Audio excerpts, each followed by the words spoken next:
I stood frozen by the fire pit, the smell of burning plastic rising like a warning, the silver paper curling into ash before my eyes. Laughter from the patio drifted over the crackle of flames. "It was just a prank," my sister said lightly, wineglass in hand. "A prank." After months of double shifts, after skipped meals and hidden cash envelopes, after saving every spare dollar for a $2,000 laptop so my daughter could chase her future, they tossed it into the fire as if it were trash. "We're about to begin, but, if you'd like, share where you're joining from." It reminds me this story doesn't echo into silence. It lands somewhere real. Drop it in the comments, and don't forget to subscribe. I slid the small wrapped box deeper into the corner of my closet, beneath the folded winter coats I hadn't worn in years. The silver paper crinkled under my fingers. My hands wouldn't stop shaking. It wasn't nerves, more like disbelief that I'd actually managed to pull this off. A brand new laptop. For Emily. For once, she wouldn't have to be the girl borrowing old machines from the library, apologizing when they froze mid-project. I sat on the edge of my bed, the mattress dipping under the weight of months of quiet sacrifices. The skipped lunches, the extra cleaning shifts after hours, the side gig typing transcripts for people whose voices I'll never meet. Every dollar tucked away like a secret until it became something solid, something she could open. A knock on my door made me jump. "Mom?" Emily's voice was soft, cautious in that way teenagers get when they sense their parents' exhaustion. I shoved the closet door shut and tried to sound normal. "Yeah, baby. Come in." She peeked around the doorframe, her hair messy from the shower, wearing the oversized hoodie I'd bought years ago. "You okay? You look tired." I smiled, though it probably looked more like a wince. "Just long day. Go on, what's up?" Instead of answering, she crossed the room and hugged me, tight. No words, just warmth. I felt the air leave my chest, the sting behind my eyes. She'd grown taller than me now, her head resting above mine. I remembered when her hugs barely reached my waist. "I'm fine, sweetheart," I whispered against her shoulder. "You deserve the world, baby. You really do." She pulled back, studying me with those searching eyes of hers, the same brown as mine, only clearer, unclouded by years. "I don't need the world, Mom. Just you." I swallowed hard, forced a grin. "Then you've already got me." Her phone buzzed, breaking the quiet. She sighed and went to answer it, leaving the door half open behind her. The room felt emptier once she left, but also lighter, like her hug had pressed something loose inside me. I was halfway to turning off the lamp when my phone rang. Denise. My sister's name flashed across the cracked screen. I hesitated before answering. "Hey," I said, trying to keep my voice even. "Karen, you and Emily coming to the barbecue Saturday?" she asked, already assuming the answer was yes. "Everyone's gonna be there. I told Mom I'd make my famous ribs." I could practically hear the smirk in her tone. Denise didn't invite me out of kindness. She invited me for contrast. My secondhand car, my thrift store shoes, my single mother fatigue, they made her sparkle brighter. Still, saying no always led to more gossip. "Sure," I said quietly. "We'll come." "Great," she chirped. "Wear something nice. You never know who might be there." When the call ended, I sat there, the phone heavy in my hand. Something nice. As if clothes could hide the years between her life and mine. Denise always found ways to remind me where I stood. Below. But not this time. I glanced toward the closet. The silver wrapping glimmered faintly through the crack in the door. Emily's eyes would light up when she saw it, when she realized I'd listened. That I remembered her saying, "If I had my own laptop, I could finally start that college portfolio." I wanted that moment to be perfect. not rushed between errands or over dinner. After the party, when it was just us, quiet, safe, I turned off the lamp and lay back, watching the shadows of the streetlights crawl along the ceiling. The air hummed with the steady sound of the fridge from the kitchen. I thought about how many times I'd failed to give her more, how many times I'd promised next month, next year. This time, I'd made good on something. Still, as my eyes drifted closed, a flicker of unease crept in. Denise's parties always carried surprises, ones that left bruises you couldn't see. I told myself it didn't matter. Nothing could ruin what was coming for Emily. But in the quiet of that room, I couldn't shake the feeling that I'd just set something in motion. Something that wouldn't stay wrapped up for long. The sun was merciless that Saturday. Even the pavement shimmered as Emily and I climbed out of our faded Corolla, casserole dish balanced carefully in my hands. I'd made my best macaroni bake, the one Mom used to bring to church picnics. Cheap, filling, reliable. The kind of dish that didn't pretend to be anything it wasn't. Denise's driveway was already lined with polished cars. Music pulsed from the backyard, something upbeat and expensive sounding. I caught my reflection in one of the SUV windows, smoothed my thrifted blouse, and told myself to breathe. Just smile, baby, I whispered to Emily as we walked up the steps. It's only a few hours. Denise opened the door before we could knock. Her sunglasses perched on her head like a crown, her dress so white it hurt to look at. Karen, you made it, she sang out, eyeing the casserole like it was a pet rock. Oh, how homey. I forced a smile.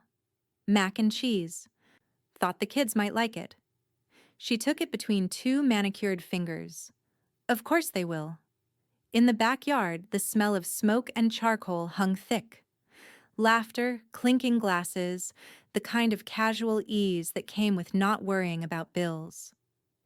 I set the dish down beside an array of catered platters and fruit sculptures. Emily hovered near me, her eyes darting to the crowd. Uncles, cousins, people we hadn't seen since last Thanksgiving. Then came the crash. Denise's kids, Chloe and Josh, tore through the patio like miniature hurricanes. Chloe swung a pool noodle like a sword while Josh kicked a soccer ball straight into a table of paper cups. Lemonade splattered everywhere. Denise laughed, waving it off. They're just being kids. I knelt to help mop up, but the paper towels disintegrated in my hands. Emily crouched beside me, quiet, methodical. Josh brushed past her, muttering, "Nerd." Emily froze. In her hand was a magazine she'd pulled from her tote, Girls Who Code, the cover glossy in the sun. She glanced at me, waiting for a cue. I touched her shoulder lightly. "Ignore him, sweetheart," I murmured. But my jaw ached from holding back. Across the yard, Denise's voice rose, bright and boastful. "So, I finally traded in the Lexus. You should see the new SUV. Full leather, surround sound, even has this parallel park feature." I told Brad I deserved it after the remodel. Everyone nodded, impressed. I stood a little apart, hands folded, the smell of grilled meat curling in the air. I didn't want to think about how many hours of mopping floors it would take to afford one of her tires. Emily, sweet girl that she was, tried to disappear behind me. Denise turned, flashing her perfect smile. "Karen, didn't you have that old sedan forever? What's it now? 10 years?" 11, I said quietly. She laughed, sipping from her glass. "Hey, it's vintage." The guests chuckled politely. I forced a laugh too, though my throat burned. Emily shifted closer, magazine clutched tight against her chest. I leaned down, whispered, "Don't let them touch who you are. They can't." Her eyes lifted to mine, steady, proud, older than they should have been. "I'm fine, Mom," she said softly. But I wasn't. My mind kept drifting to the closet at home, to the box wrapped in silver waiting for her. That small act of defiance against every smirk Denise had ever thrown my way. Emily's future, sealed beneath that paper. Denise's husband yelled from the grill, "Who wants seconds?" Smoke rolled across the patio, thick and sharp. It made my stomach twist, maybe from hunger, maybe from the weight of pretending. As I watched the smoke rise, I couldn't help but think of all the years I'd spent trying to stay small enough not to be noticed, quiet enough not to be mocked. And now, standing there beside my daughter, the one person who still saw worth in me, I felt something shift. A slow burn in my chest that wasn't embarrassment anymore. It was resolve. Denise called out again, louder this time. "Karen, come take a picture with us." I turned toward her voice, blinking through the haze. The smoke thickened, curling higher, blacker now. Too black for a barbecue. Someone shouted near the grill. Then came the pop, and the sharp scent of something beyond charcoal, something that smelled like trouble. The pop from the grill turned out to be nothing more than a flare of grease, enough to jolt everyone, not enough to end the party. Denise's husband waved it off with a laugh, tongs raised like a victory flag. Conversations resumed. The music started again, but the air never cleared.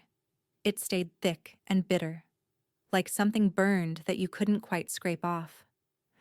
I found Emily sitting at the edge of the patio, plate untouched, eyes distant. Her magazine lay folded on her lap. I joined her, setting my glass down on the grass. "You okay?" I asked. She nodded. "Yeah, just tired." She wasn't tired. She was doing that thing I used to do as a girl, shrinking herself when the world got too loud. I wanted to pull her into my arms right there, but Denise's voice cut through the crowd again. "Everybody good? Food enough?" she trilled, scanning her kingdom of guests. Then, as if on cue, Chloe came bounding over with her sticky hands and sugar grin. "Aunt Karen, Mommy said I can have dessert if I finish my chicken." "That's great, honey," I said, forcing cheer. Emily smiled at her cousin, trying to meet her energy. "Maybe you'll like my surprise later," she said, words slipping out like a breath. Denise's head turned sharply from across the patio. "Surprise?" she repeated. Emily blinked, realizing too late what she'd said.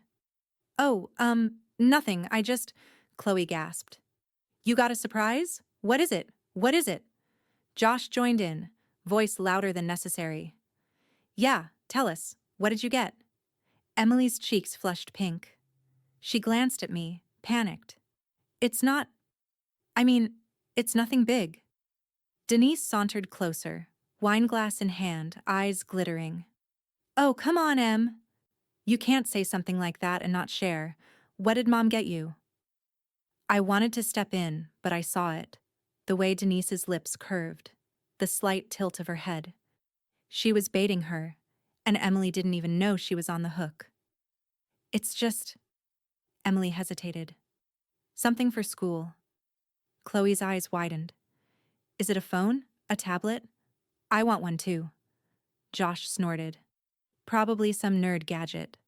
Denise laughed, the sound high and sweet and sharp. "Karen spoiling her kid again, huh?" I froze. "Excuse me?" She waved a dismissive hand. "Oh, don't get me wrong, it's sweet. But really, these things are getting out of hand. Kids don't need gadgets. They need real life." I felt the heat rising in my chest. "It's not spoiling to support your child's future." "Of course," she said, lips pressed into a smile that wasn't one. "I just think some people use gifts to make up for other things." The words landed like a slap. I saw a few of the guests turn their heads, pretending not to listen. Emily's shoulders folded inward, her voice small. "It's not a big deal, Aunt Denise. I didn't mean—" "Oh, sweetheart," Denise interrupted. "I'm sure it's lovely, whatever it is." She turned back toward her circle of friends, still smiling. "Karen's always been sentimental." The conversation moved on for everyone but us.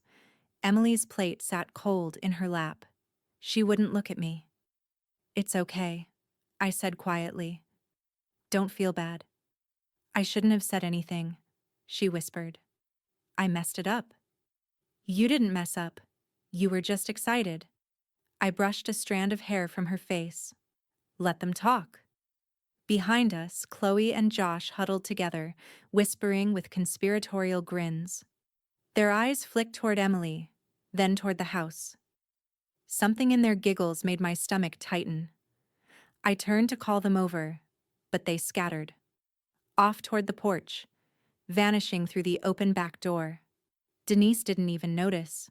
She was laughing with her friends, wine sloshing as she gestured dramatically. The sky was starting to dim, the orange glow of sunset catching the edge of the smoke still drifting over the yard. I told myself the uneasy feeling was nothing.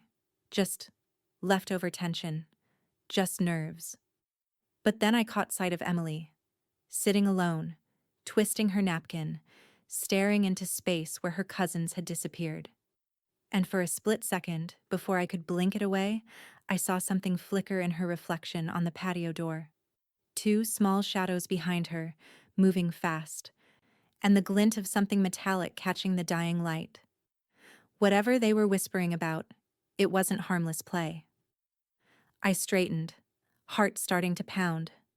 The storm Denise loved to stir had found its next target, and this time it had her children's hands all over it. By the time the sky turned violet, the yard had thinned to the core crowd, Denise's closest friends, their laughter softer now under the low hum of a portable speaker. A fire pit glowed at the center of the patio, flames licking upward in rhythmic pulses. The air smelled like toasted marshmallows and lighter fluid. Denise passed out skewers with the flair of a hostess on television. "Family time," she declared. "No phones, no stress, just fire and memories."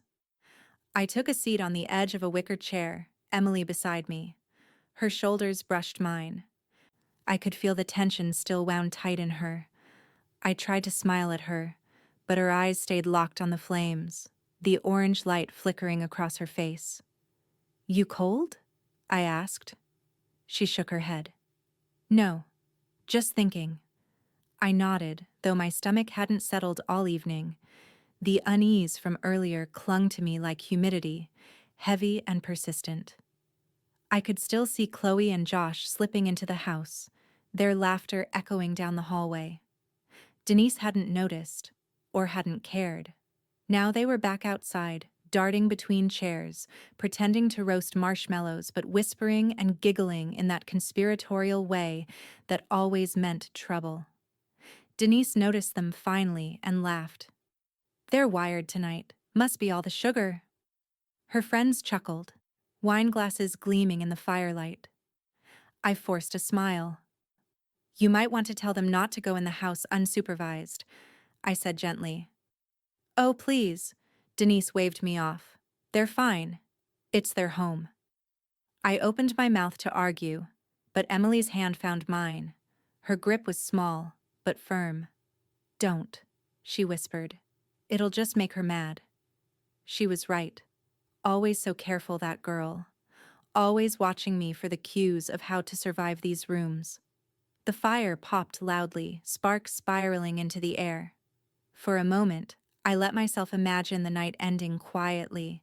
Thank yous, goodbyes, the drive home, the silver box still waiting in the closet. I could picture Emily's face when she unwrapped it. That would erase all of this. That would make it worth it. Then Chloe's voice pierced the night. "Surprise!" The guests turned toward the back door. There she was, standing in the threshold with Josh beside her, both grinning like they'd just discovered treasure. And in Chloe's small hands was the box. My heart dropped so fast I almost didn't breathe. Emily was on her feet before I was. "No," she cried. "That's mine." Denise frowned, confused. "What on earth are you kids doing?" I moved toward them, words catching in my throat. "Put it down, Chloe. That's not a toy." But Josh was already laughing, egging her on. "It's just wrapping paper, Aunt Karen. We thought it was decoration. Give it to me, I said, sharper now, reaching out. Chloe clutched it tighter, looking to her mother for backup. Denise hesitated, eyes flicking between us, amusement tugging at the corner of her mouth. Kids, she said lightly, be careful. Aunt Karen worked hard on that gift. Gift? One of the guests echoed, leaning forward. Oh, is that the famous surprise? Laughter rippled through the group. Emily's face crumpled. Please, she whispered, voice trembling. Before I could cross the patio, Josh darted behind the chairs. Let's make it really special, he shouted. Fire's waiting! I screamed his name, but he was already tossing. The silver box arced through the air, slow in that cruel way time bends right before something breaks. It landed dead center in the flames. For half a heartbeat it didn't move, just sat there, wrapped and perfect. Then the paper caught. A bright flare, a hiss. The fire roared to life, swallowing months of sacrifice, every skipped meal, every extra shift, every whispered prayer I'd ever breathed. The laptop, our chance, crackled inside the growing inferno. Josh! Denise shrieked, suddenly sober. What did you do? He stammered something about a joke, but I couldn't hear him. The world narrowed to the sound of burning plastic and Emily's quiet sob beside me. I pulled her close, but she was shaking so hard my arms barely felt strong enough to hold her. Denise tried to laugh it off at first, some nervous attempt to smooth it over, but even she fell silent when the smoke thickened, gray against the night sky. I stood there, the heat of the flames brushing my face, and thought of how easily things are destroyed, how quickly something earned can vanish in one careless toss. When I finally looked up, Denise's eyes met mine across the fire. For the first time all night there was no mockery there, just fear. But fear of what? I didn't know yet.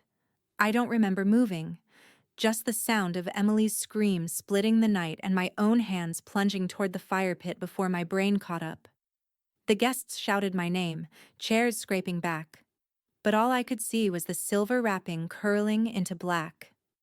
I grabbed the long metal tongs from beside the grill and reached in, the heat biting at my skin through the thin glove someone shoved into my hand. The box was already half molten, the corner sinking into orange coals. I tried to hook it, to drag it out before it was gone completely. For a moment, I thought I had it. The tongs caught the edge of the lid, lifting it an inch. Then the cardboard folded in on itself, releasing a plume of gray smoke and the faint, horrifying crackle of circuitry dying. It was gone. Behind me, Emily's sob broke into a wail. She dropped to her knees, fingers clutching at my sleeve. Mom, stop. It's gone. Just stop. Her voice was raw, desperate. I turned and caught her, pulling her against me, my heart hammering against her shaking body. The world blurred around us, faces shifting in the firelight, whispers, the sound of wine glasses being set down carefully as if that would make the scene more polite. Denise was the first to speak. Her tone was airy, nervous. Karen, it's okay. Hey, they're just kids. Just kids? I choked out. They threw it into the fire. She laughed, a brittle, performative sound. It was an accident, obviously. Don't make it bigger than it is. Emily lifted her head, tears streaking down her cheeks. It wasn't an accident. They did it on purpose. Josh backed away, eyes wide, but Chloe stood frozen, lip trembling. Denise stepped forward and pulled them both close, like a mother shielding her children from a wild animal. Enough. Everyone calm down, she said sharply. Karen, you're scaring them. I could barely find my breath. That was a laptop, I said, voice trembling. $2,000. I've been saving for nearly a year. Denise blinked, stunned for a moment.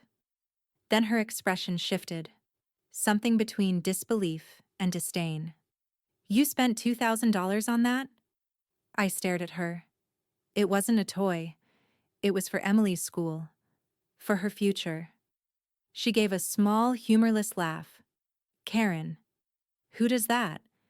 You can't buy your way into opportunity. Maybe focus on teaching her to deal with disappointment instead. The words hit harder than the heat. Around us, people exchanged looks. Uneasy, pitying, but no one said a word. Emily turned toward her aunt, voice cracking. You're mean, she said. You always make her feel small. Emily! Denise snapped, cheeks flushing. That's enough. No, I said quietly. Let her talk. For a long moment, no one moved. The fire crackled, the destroyed box collapsing inward, sparks bursting like angry stars. Denise's husband, Paul, finally spoke from behind his drink. Look, let's all calm down, he said, voice flat. We'll figure something out later. Maybe insurance covers. Insurance? I turned on him. It's not about money, it's about respect. He shifted, avoiding my eyes. Still, accidents happen. I laughed once, hollow. You really believe that? Denise reached for my arm, her voice low, coaxing. Karen, please, don't do this here. You're making a scene. I looked down at her hand on my sleeve, the same manicured nails that had waved off every concern I'd ever raised. Every moment she'd made me feel like the poor sister, the overreacting one. I pulled away slowly. A scene? I repeated. You think this is a scene? Her face hardened. I think you're embarrassing yourself. Behind us, the fire hissed as a breeze swept through, fanning the coals. I could still see bits of the silver wrapping glowing red beneath the ashes. That was what was left of months of sacrifice. Ashes and the faint outline of a dream. Emily pressed her face into my side. Let's go home, she whispered. I wanted to. God, I wanted to. But something in Denise's eyes stopped me. Not guilt, not shame, just calculation. The same cold gleam I'd seen a dozen times before. Only now it was stripped of pretense. And that was when I finally understood. She didn't care that her kids had destroyed something precious. She cared that I cared. My pain was her entertainment. The fire snapped loudly, scattering embers across the patio like tiny sparks of truth. I took Emily's hand, my voice low but steady. We're leaving, I said. Denise smiled tightly. Suit yourself. As I turned toward the gate, the guests began murmuring again, like nothing had happened, like our lives hadn't just been reduced to smoke. Behind me, Denise called out, sweetly venomous, Next time, Karen, maybe buy something practical. I didn't look back. But as the gate creaked shut behind us, I heard Chloe's small voice whisper to her mother, Are we in trouble? And Denise's reply, soft and chilling, Not if she doesn't make it a problem. By Monday morning, the smell of smoke still clung to my hair no matter how many showers I took. I told myself work would be a distraction, but as soon as I walked into the break room, the low hum of whispers told me it wouldn't be. Two of the front desk clerks were bent over their coffee cups, talking too loudly to be innocent. She spent thousands, can you believe it? One said, and the kids tossed it right into the fire. The other snorted. I'd die of embarrassment. Who buys that kind of thing when you're behind on rent? My stomach twisted. They didn't see me yet. I stood in the doorway a second too long, frozen between fight and flight. When they finally noticed, their laughter died mid-sip. Oh, Karen! One of them chirped, cheeks flushing. We were just talking about the news. What news? I asked, even though I already knew. They exchanged looks. It's nothing. You know how stories get around. I forced a smile that felt carved from glass. Right. Stories. Then I poured my coffee, ignoring the tremor in my hand, and left before the heat behind my eyes gave me away. The rest of the day passed like moving through mud. Every time my phone buzzed, I expected another reminder of the fire, of Denise.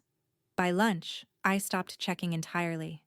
When I picked Emily up from school that afternoon, she didn't wave like usual. She trudged toward the car, shoulders hunched, eyes fixed on the pavement.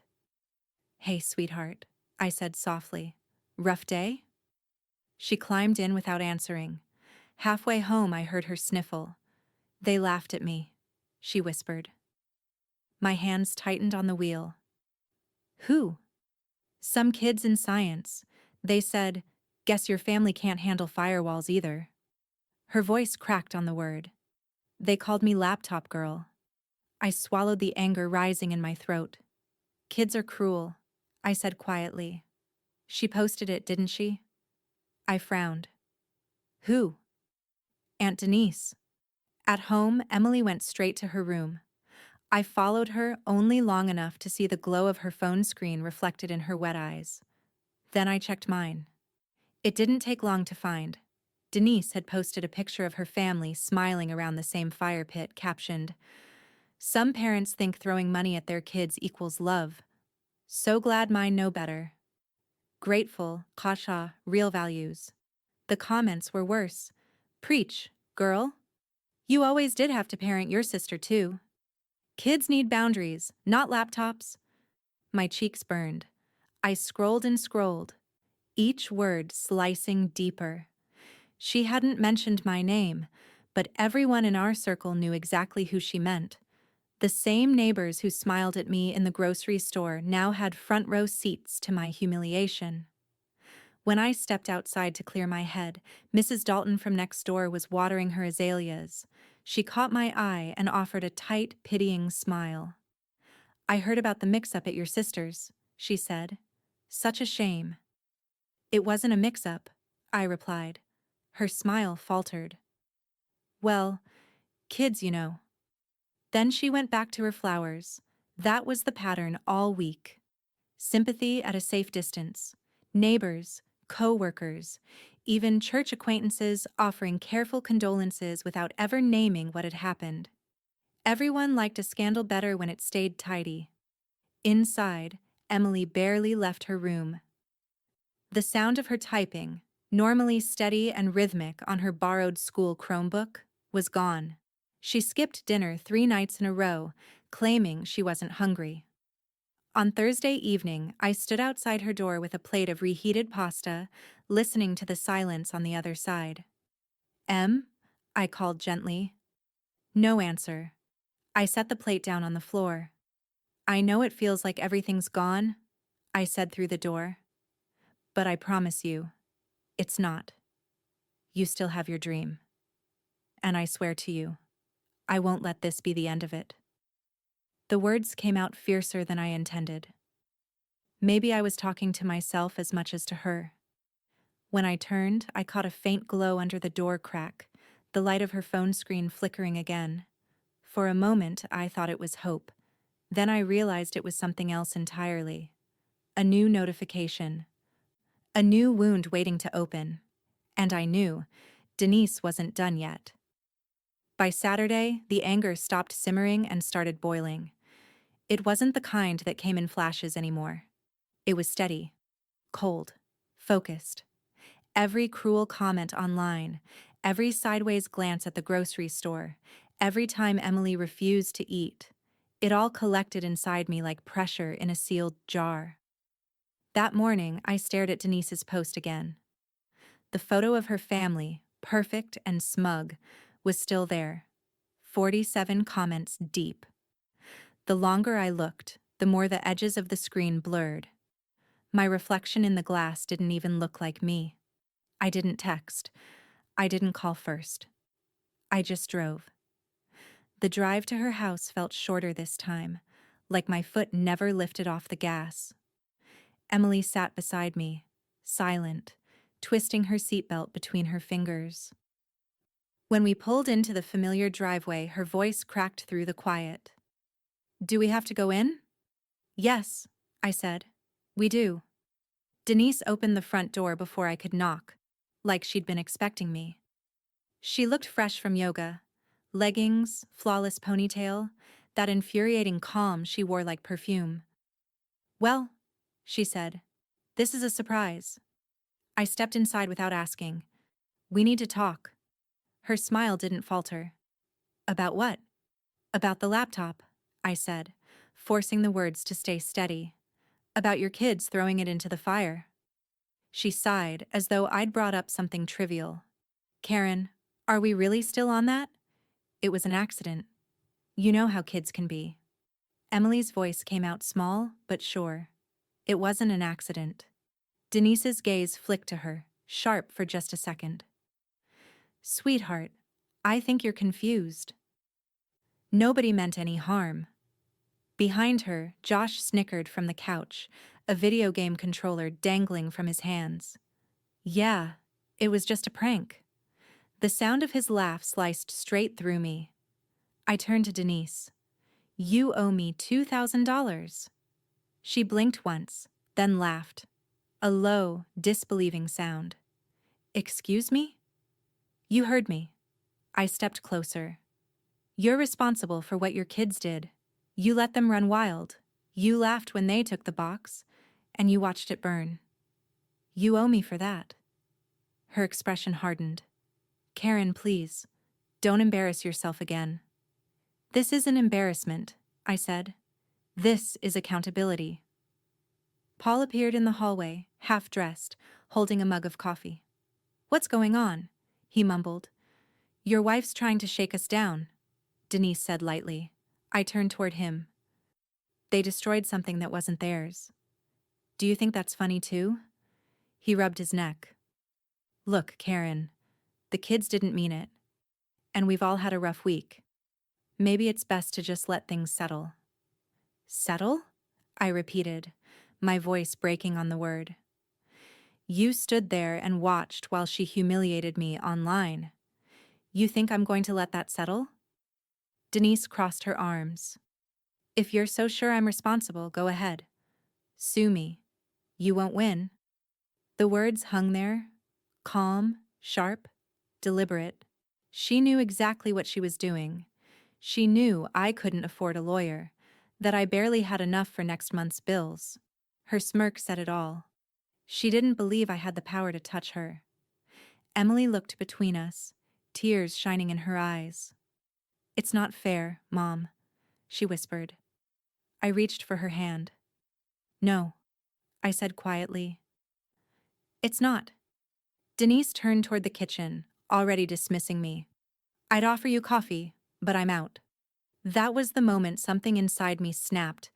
The fear, the shame, the exhaustion, they all burned away, leaving only resolve.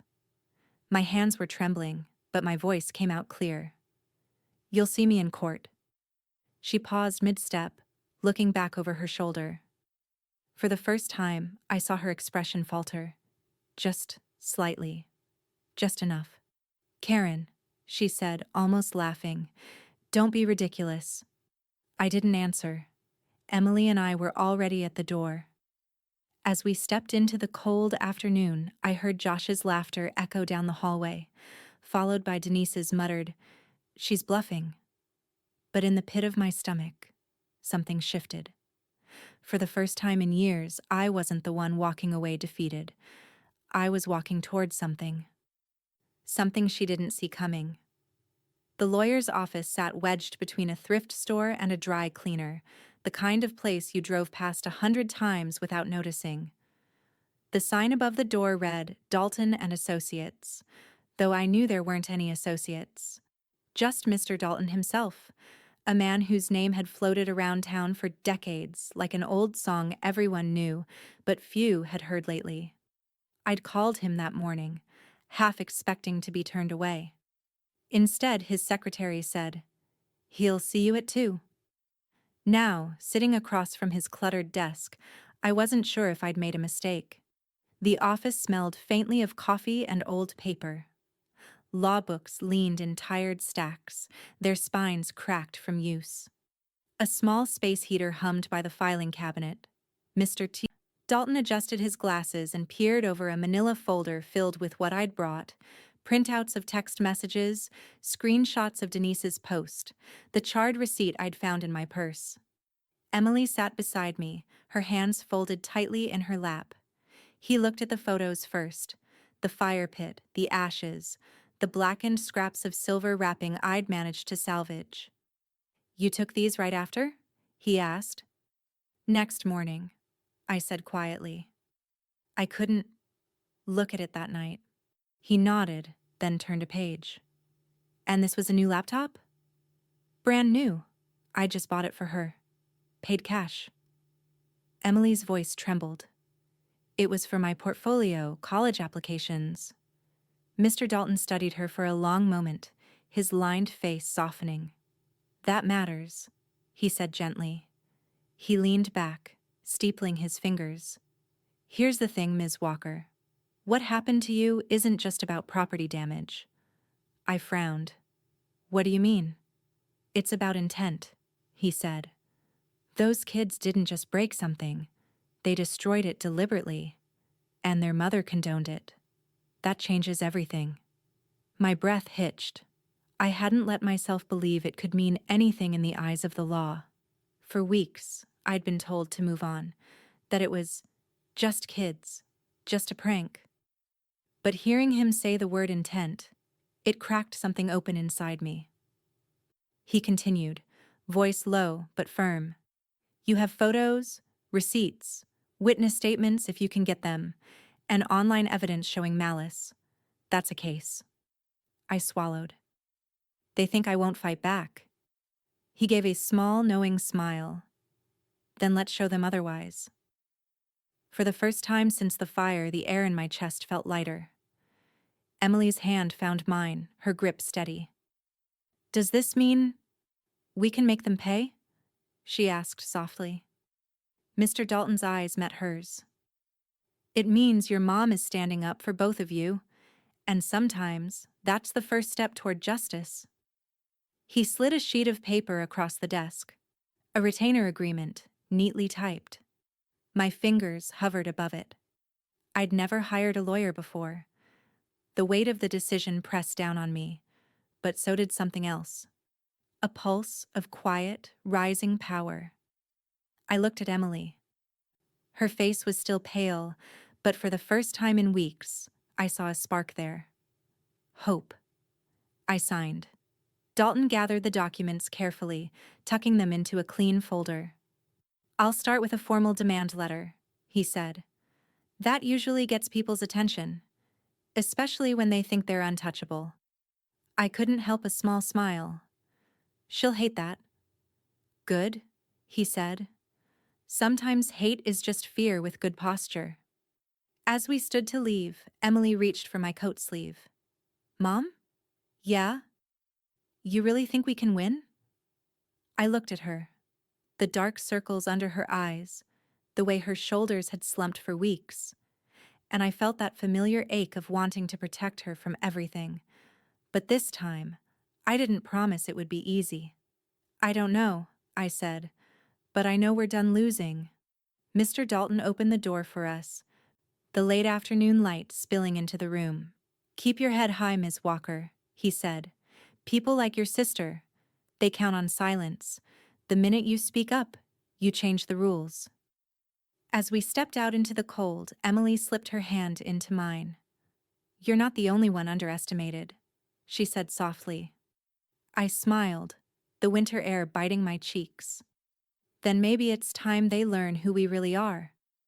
Behind us, the lawyer's door clicked shut, a sound that felt less like an ending and more like the start of a reckoning. The courthouse smelled like dust and nerves. Light slanted through the high windows, turning every breath into something visible. Emily sat beside me in the second row, her fingers locked around mine so tightly I could feel her pulse against my skin. Dalton leaned forward at the plaintiff's table, calm as stone. Across from us, Denise sat perfectly poised in a navy blazer, hair gleaming, expression bored. Paul was beside her, scrolling his phone as if none of it mattered. When the clerk called our case, my heart stuttered. Dalton stood. "Walker versus Brennan," he announced, voice carrying through the room. Denise's attorney, a smooth man with a perfect tie, rose and began the opening. This is, at its core, a misunderstanding. A regrettable one, yes, but an accident. Children playing, things getting out of hand. My client, Mrs. Brennan, is a devoted mother and would never. I could barely hear the rest. The words accident and children echoed like taunts. Emily stared down at her lap, jaw trembling. When it was Dalton's turn, he didn't raise his voice. He didn't need to. This case, he began, is about respect and what happens when cruelty hides behind a smile. He spoke with precision, each word measured. We will show that this was not a childish prank. It was deliberate destruction, encouraged by the defendant, and followed by public humiliation. Denise smirked slightly, as if daring him to prove it. Dalton opened his folder and slid a printed page across the table to the bailiff. Exhibit A, he said. A text message sent by the defendant to a friend the morning of the party. Denise's attorney shifted. Objection. Foundation? Dalton's voice stayed even. Your Honor, this message was recovered from a cloud backup provided voluntarily by the recipient. Metadata verified. The judge, a gray-haired woman with sharp eyes, nodded. Overruled. Proceed. Dalton cleared his throat and read aloud. Can't wait to see Karen's face when her little fancy toy gets noticed. Some lessons have to be taught the hard way. A ripple swept through the courtroom, soft gasps, whispers. Denise's smile froze. Dalton looked directly at her. You wrote that, Mrs. Brennan? She hesitated, eyes darting toward her lawyer. It was a joke. You can't seriously think. He cut her off, still calm. A joke about what? Teaching your sister a lesson? Denise's voice rose. It was sarcasm. You're twisting things. Were your children twisting things when they took the gift and threw it into a fire? Her lawyer jumped in. Objection, badgering. Sustained, the judge said. Mr. Dalton, tone it down. He nodded once. Of course, Your Honor. No further questions at this time. Denise's shoulders stiffened, but the damage was done. The gallery's silence was thick as smoke. When Dalton called Emily to the stand, my heart clenched. She looked so small walking to that witness chair, her braid slipping over one shoulder. The clerk swore her in, and Dalton stepped forward gently. Emily, he said softly, can you tell the court what you saw that night? Her voice trembled, but she didn't look away. They took the box from the house, Chloe and Josh. They were laughing. Aunt Denise saw them and didn't stop it. And what happened next? They threw it into the fire. A tear slid down her cheek. Everyone was watching, and they laughed while it burned. The courtroom was silent. Even Paul looked up, guilt flickering in his eyes for the first time. Dalton nodded, letting her words hang in the air before turning back to the judge. No further questions. Denise's lawyer didn't cross-examine. He just whispered something to her, and she shook her head, color draining from her face. After closing arguments, the judge sat in silence for what felt like hours. Then she spoke. The evidence shows clear intent, she said finally, and clear negligence. The defendants are held financially liable for the destroyed property and emotional distress caused to the plaintiff and her daughter. Emily's fingers tightened around mine. Dalton exhaled quietly. Across the room, Denise stared straight ahead, her expression unreadable. Only her jaw moved, clenched tight enough to whiten her knuckles on the table's edge. When the gavel struck, the sound echoed like thunder. Paul slumped in his seat. Denise turned her head just enough to look at me, and for a fleeting second, I saw the truth in her eyes. Not remorse, but something darker. She wasn't finished. Dalton touched my shoulder gently. You did it, he whispered. I nodded, though my chest felt hollow. We'd won, but the air in the room vibrated with unfinished business. Denise rose slowly, straightened her blazer, and gave me a thin, dangerous smile. Outside, the winter light was harsh, unyielding. Emily's hand slipped into mine again. "Is it over?" she asked. I looked back through the courthouse doors, at Denise still standing by the bench, her eyes locked on us. "No," I said quietly. "Not yet." Winning didn't feel like winning. The judgment sat on my kitchen table in a neat white envelope, stamped and official, yet the air in the house felt heavier than ever. The number on the page, damages awarded, court costs covered, should have meant relief. Instead, it just looked like a bruise. Within days, the family divided like fault lines.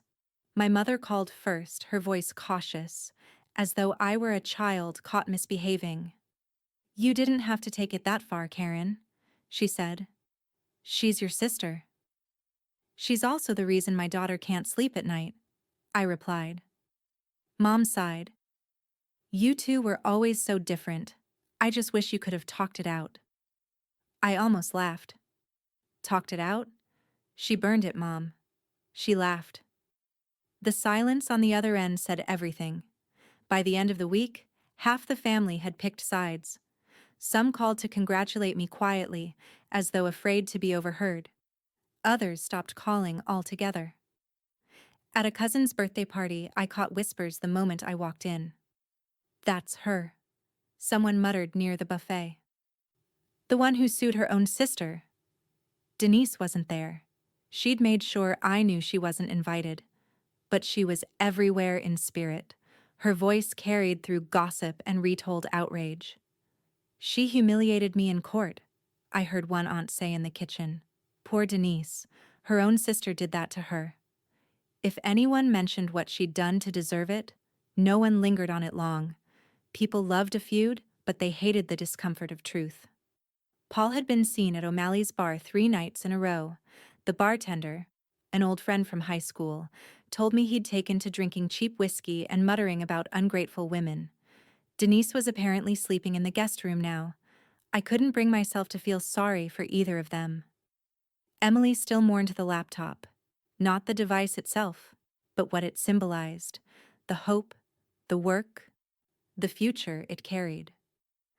I'd catch her at the dining table, flipping through college websites, the glow of the borrowed Chromebook lighting her face. When she noticed me watching, she'd close it fast, embarrassed. One night, I found her sketchbook open on the counter. She'd drawn the fire pit, black coals, a wrapped box, the outline of 2 children in the background. Over it, she'd written in pencil, "Some things you can't rebuild." I wanted to tell her she was wrong, that we could rebuild. But the truth was, I didn't know how. The neighbors, though, they looked at me differently now. Mrs. Dalton waved when she saw me walking to the car. "Good for you, Karen," she said. About time someone stood up to that woman. The next door couple sent over a pie with a note that read, "Proud of you." Even at the grocery store, strangers gave me subtle nods, murmuring things like, "You didn't back down." It should have felt validating. Instead, it made me feel exposed, like every person who admired my courage also saw my pain laid bare. That night, I sat on the porch with a cup of cold coffee, watching the wind move through the empty street. Emily's laughter from years ago echoed faintly in my memory. The little girl who used to believe the world was fair. Now she knew better. So did I. When she came out to sit beside me, I said quietly, "I thought winning would fix something." She leaned against my shoulder. "Maybe it fixed the wrong thing." I nodded, staring into the dark. "This fight was never about money," I said. "It was about dignity. About not being the one people step on anymore." She was quiet for a long moment. "Do you think Aunt Denise will ever stop?" The question hung between us. Somewhere down the street, a car door slammed. Sharp, jarring in the quiet. I looked toward the sound and saw a figure pause under the streetlight, the outline of a woman standing still. watching. For a heartbeat, I thought it was just a trick of the light. Then the silhouette moved, deliberate, slow, before disappearing back into the dark. Emily didn't notice, but my pulse did. "No," I said softly. "I don't think she ever will." By the following week, the whispers had turned venomous. Denise didn't just refuse to move on, she'd gone to war. It started with a post. A vague one, but pointed enough for everyone to know who she meant. Some people will do anything for sympathy, even drag their own kids into lies. Pathetic. Family first. By lunchtime, the comments were rolling in. "We always knew she was dramatic. Poor Denise, she's been through so much." By the next morning, the story had warped again. I'd coached Emily to cry in court. I'd faked evidence. I'd used my daughter's tears for a payout. I didn't even need to check my phone anymore. I could hear it in the way people greeted me. The two bright smiles, the long pauses. Then came the notes. The first one was taped to the front door. A folded piece of printer paper, the word greedy scrawled in thick black marker. The second came the next day, slipped under my windshield wiper at the grocery store. Liar. By Friday, there were 3. I didn't tell Emily about them, but she found out anyway when one was plastered on the mailbox. She ripped it down with shaking hands. "Why are they doing this?" she cried. "I just wanted to study, Mom. That's all I ever wanted." I pulled her close, but she pushed against me, angry through the tears. "Why can't they just leave us alone?" Her voice cracked, and my chest broke with it. "Hey," I whispered, brushing her hair back. "Look at me." When she finally did, her eyes were red but steady. "We'll start again," I told her. "Together. New laptop, new everything." Her lips trembled. "You promise?" "I swear it." That night, I couldn't sleep. Every sound outside made me tense. A car door, a dog bark, the rustle of leaves. Around midnight, a faint knock echoed through the hallway. At first, I thought I'd imagined it.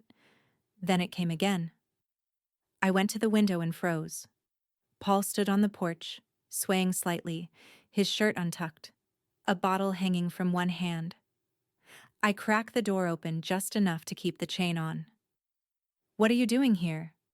He leaned close, breath heavy with whiskey. "You need to stop." "Stop what?" He laughed, dry and mean. "You know damn well. This lawsuit, the gossip. It's killing Denise. You got your money. Drop the rest or you'll regret it." My pulse jumped. "Are you threatening me?" His expression flickered, part guilt, part rage. "You think you're better than us now? You're tearing this family apart." I felt my fear shift into something sharper. "You did that yourselves." His hand shot out, hitting the door hard enough to rattle the chain. Emily's voice echoed faintly from down the hall. "Mom?" And that one word was enough to pull me back into focus. "Get off my porch, Paul," I said, my voice steady this time. "Now." He sneered, muttered something I couldn't catch, and stumbled down the steps. The sound of his car starting was jagged, angry, a growl disappearing into the night.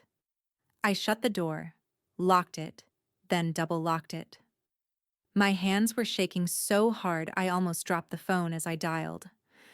Dalton picked up on the third ring. "Ms. Walker?" "It's me," I said.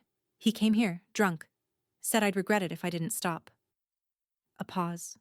Then his voice dropped, calm but firm. "Document everything. Time, words, witnesses if there were any.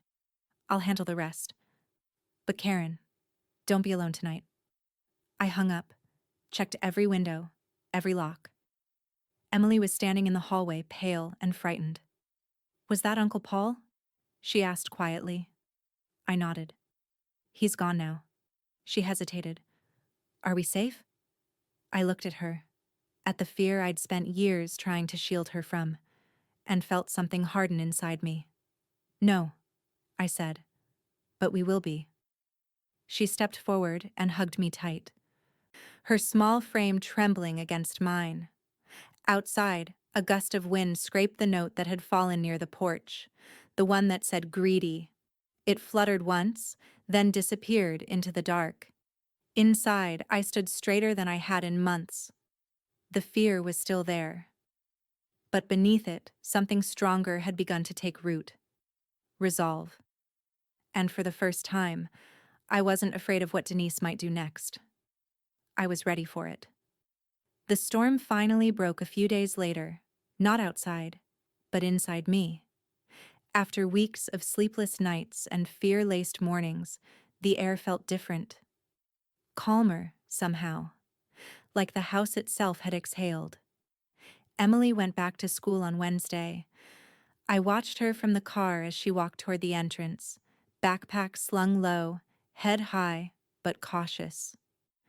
She'd learned too early that bravery sometimes meant pretending not to be scared. When she came out that afternoon, she wasn't alone. A woman I vaguely recognized, tall, elegant, the kind of polished confidence you only got from never worrying about bills, was walking beside her. They were laughing. Not forced, not polite. Real laughter. The kind I hadn't heard from Emily in months. The woman caught sight of me and smiled warmly. "Mrs. Walker, do you have a moment?" I stepped out, brushing invisible lint from my jacket, heart thudding. "Yes?" She extended her hand. "I'm Ann Whitmore. My son Owen is in Emily's coding elective." Her handshake was firm, businesslike. "I heard about everything that happened." My stomach tightened. "I'm sure you did." But her eyes held no judgment, only sympathy and something else I couldn't name. "Don't worry," she said gently. "Not from gossip. From the school board. My husband and I sit on a few committees." I glanced at Emily, who gave me a small, hopeful smile. Anne continued. "I wanted to reach out personally. Emily's teacher showed us her project from last semester. The robotics prototype?" She looked down at Emily. "You're incredibly talented." Emily's cheeks flushed. "It was just something small. I didn't even finish it."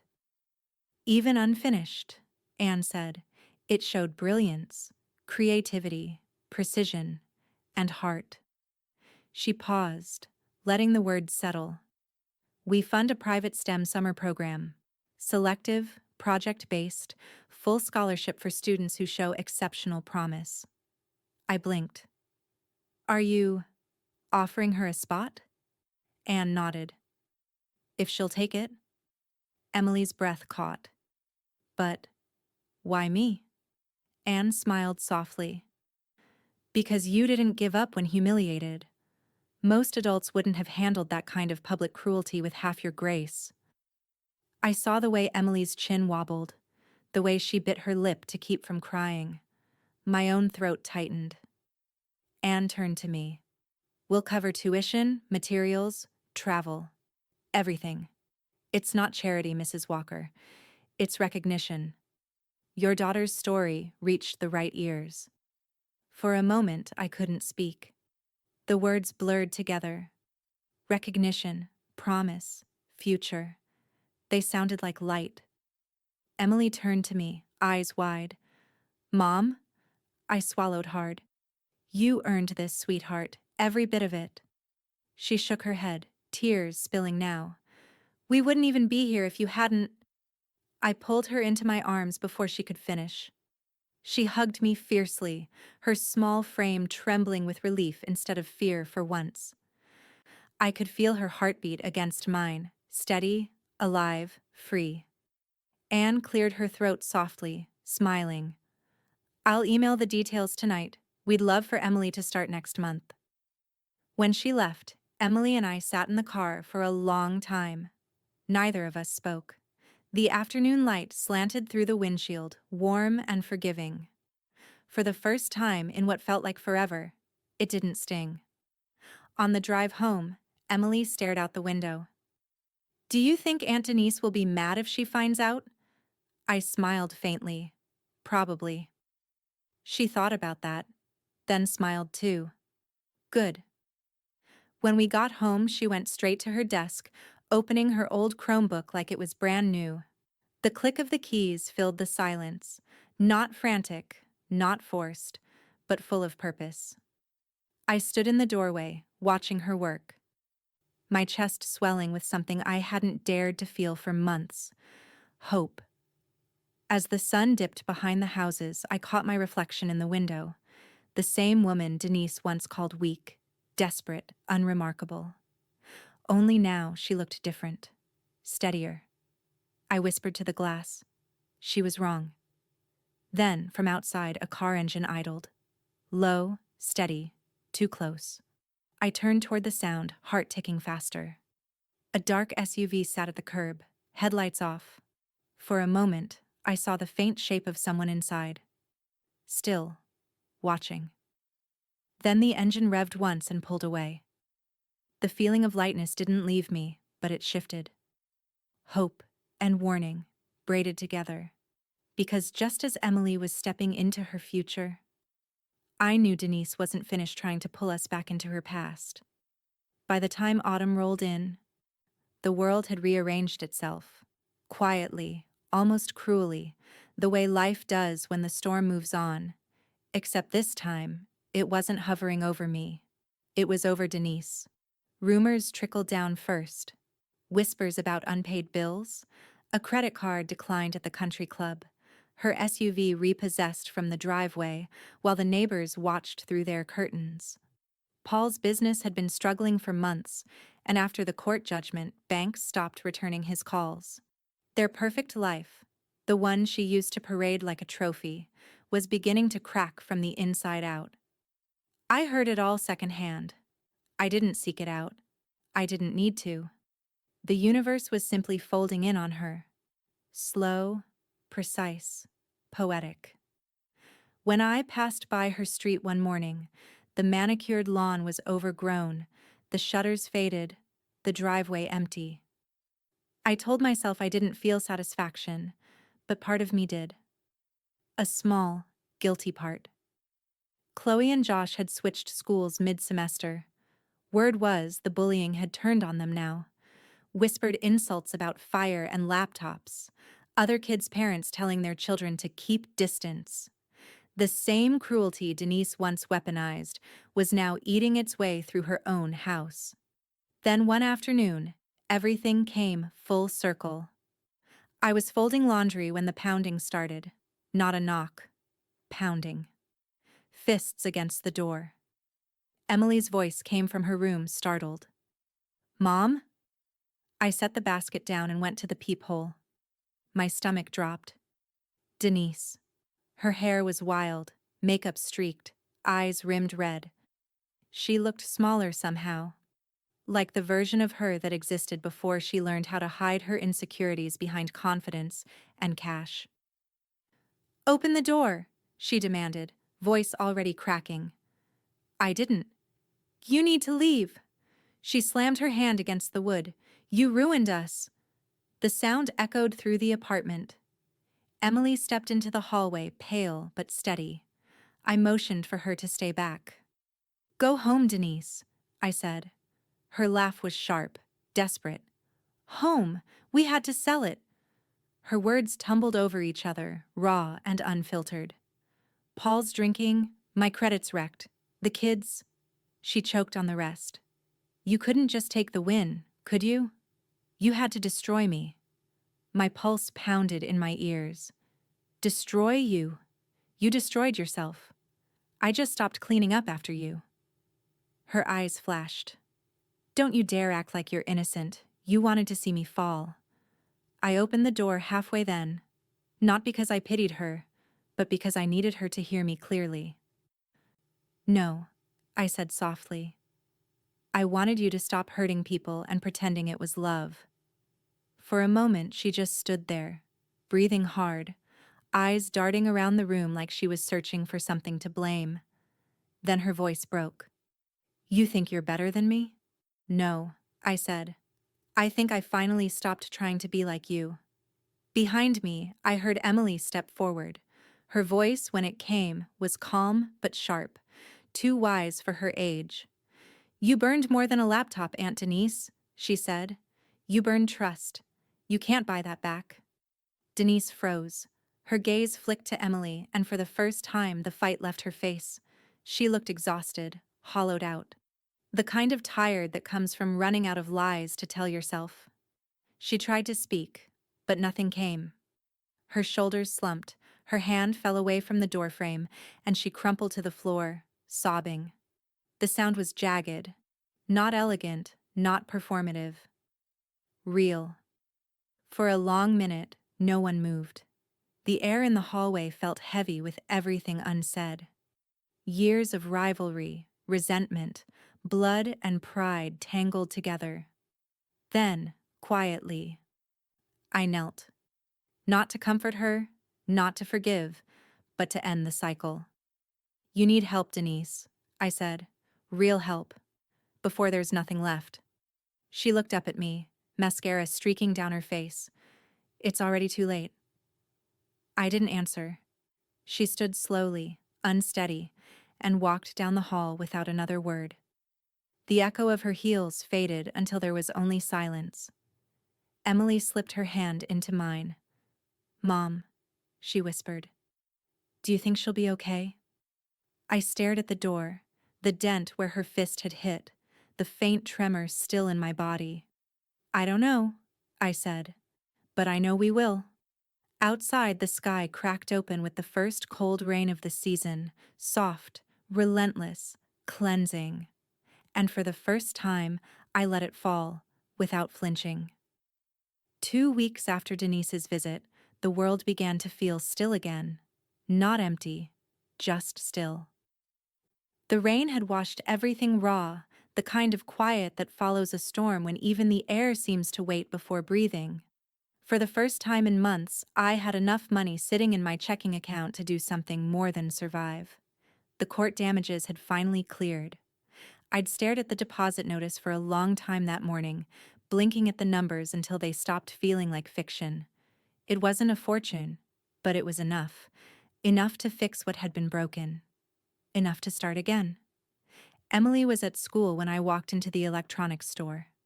The same one where I'd once lingered over price tags, trying to hide how my hands shook. The clerk asked if I needed help. I told him no.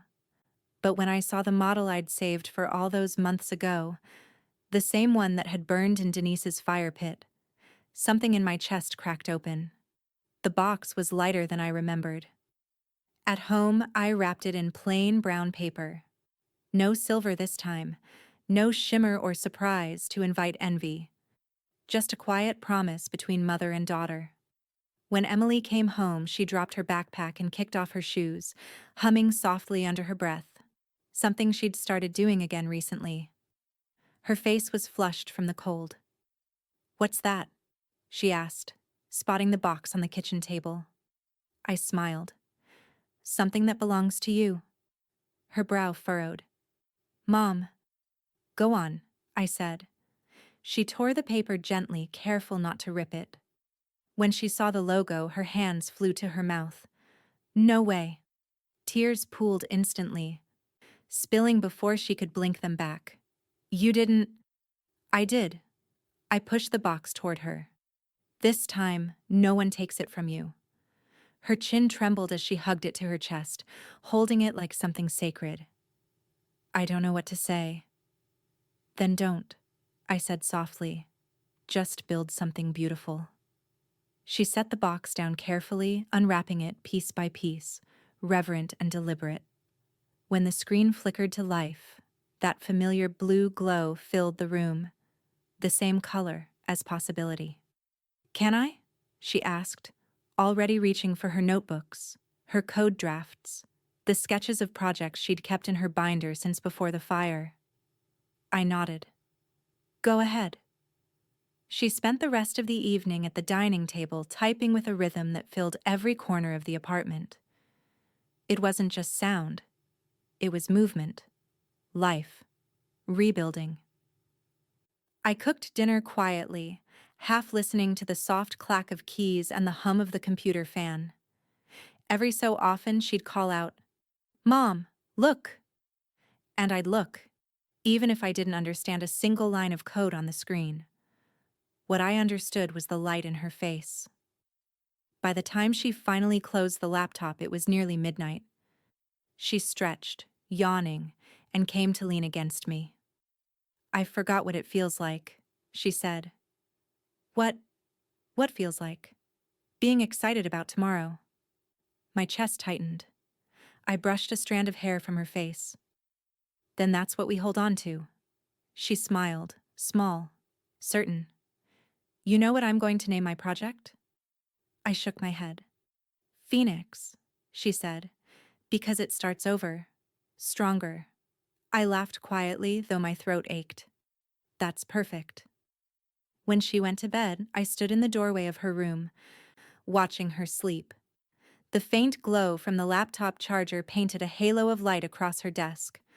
For once, the apartment didn't feel cramped or tired. It felt alive, warm with possibility. I sat on the couch and let my gaze wander to the window. The street outside was calm, washed clean by last night's rain. No silhouettes, no watchers, just the hum of the city breathing. I exhaled slowly. For the first time in years, the future didn't feel like something waiting to break. It felt like something waiting to begin.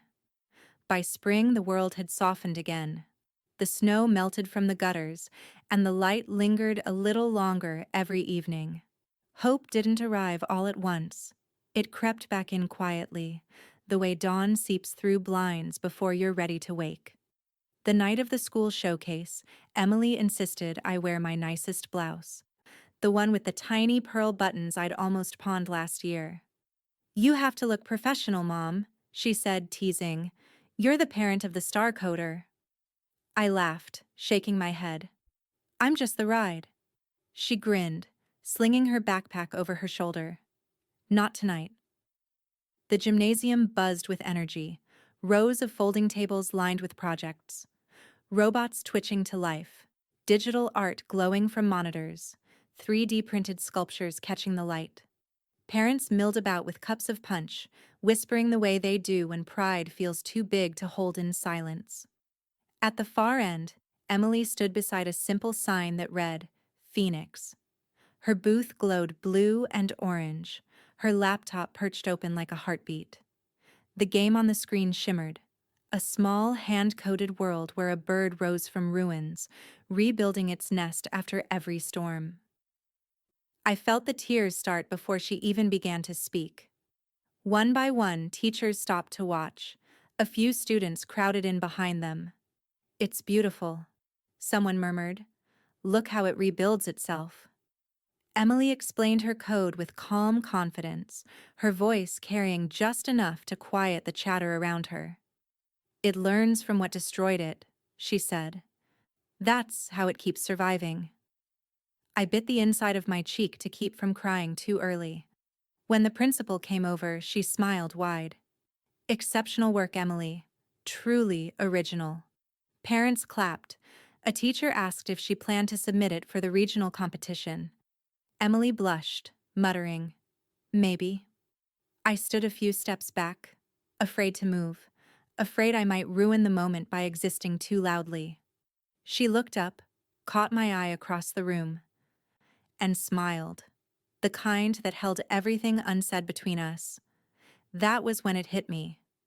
Every missed meal, every night I'd come home aching, every time I'd told myself that hope was too expensive to keep. It had all led to this. I hadn't just bought her a laptop. I'd bought her freedom. As the crowd thinned, I walked over, unable to hide the tremor in my hands. "You were incredible," I said. She laughed softly, wiping sweat from her brow. "My code crashed once, but nobody noticed." "I noticed," I teased, "and you fixed it faster than I could blink." She reached out and squeezed my hand. "You look proud." "I am." My voice broke. Every sacrifice was worth this. Her eyes glistened.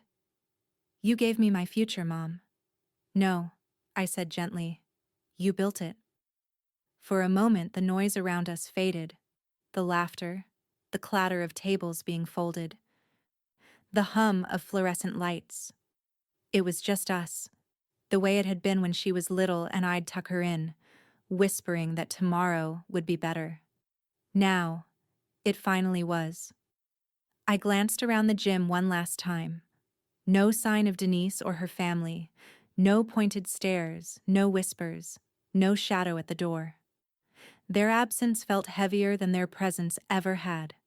Silence can be cruel, but tonight, it was mercy. Outside, the evening air was warm and clean. Cherry blossoms drifted from the trees lining the school path. Emily carried her laptop case like a treasure chest, holding it close. As we reached the car, she paused. Can I tell you something? Always. She looked up at the sky, the last of the sunlight catching her hair. They tried to burn our hope, she said quietly, but we rose from the ashes stronger. The words landed deep, steady as truth. I reached for her hand, and together we stood there for a long moment, listening to the faint chorus of spring peepers, the sound of a world still turning. When we finally drove off, the reflection of her laptop glowed faintly in the backseat window, a small blue light, steady and alive, guiding us forward. And for the first time, the road ahead didn't look uncertain. It looked endless,